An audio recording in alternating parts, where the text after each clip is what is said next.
luwas na. All we have to do is to believe in you, O God. Busa tungod kay pakamattarong naman kita pinaagi sa pagtuo kang Hesukristo. Maayo na nga ang atong relasyon sa Ginoo. Amen. Nahitabo kini tungod sa gibuhat sa atong Ginoong Hesus. Pinaagi kaniya ug tungod sa atong pagtuo na nakadawat kita niining grasya. Kung malipayon kita diha sa paglaom nga makaambit kita sa iyang pagkahalangdon. Isn't it a good news, mga igsoon? Makaambit kita sa iyang pagkahalangdon. Hallelujah. So there is therefore now no condemnation to those who are in Christ Jesus.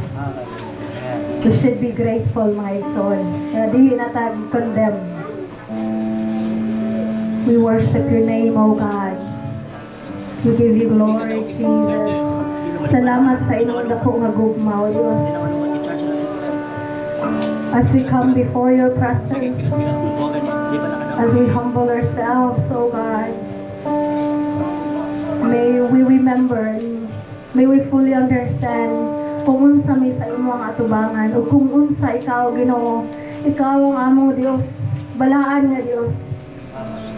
Hallelujah. Salamat, Ginoo, sa imong dakong gugma nga imong ipadala ang imong anak nga si Hesukristo. Alang sa pagpakamatay sa among mga sala. Kaya og dili tungod sa pagpakamatay sa Ginoo, kami malaglag. Apan tungod sa iyang gibuhat, kami may kinabuhing walay katapusan. Hallelujah, Jesus. Let's continue to worship the Lord. Yes, Jesus. Hallelujah. Worship the name of Jesus. Ang krus sa Kalbaryo, ang handumanan sa dako, nagug, yes Lord, ipasan mong tanan, akong salat kapagyasan. Let this be a prayer, O God. Nagmadaugon ka, kay gibayan mo ako.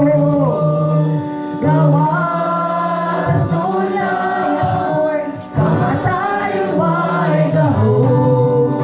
Ang ayan kang simbahon, pagkatahong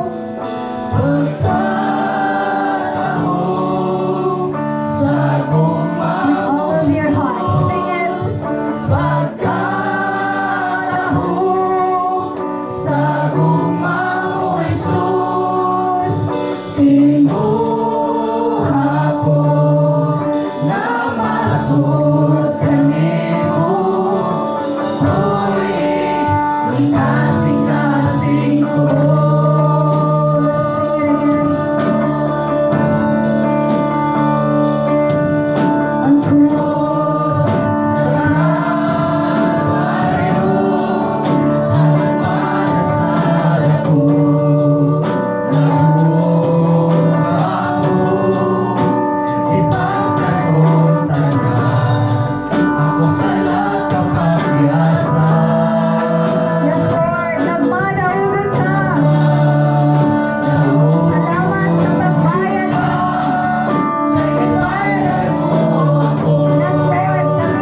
kanimo. Let this be our cry. Amen? Nga masuod ta sa Ginoo. Tungod sa katahom sa iyang bugmaalang ka na to. Let's sing it again. Pagkatahom sa gugma mo, Jesus. Pagkatahom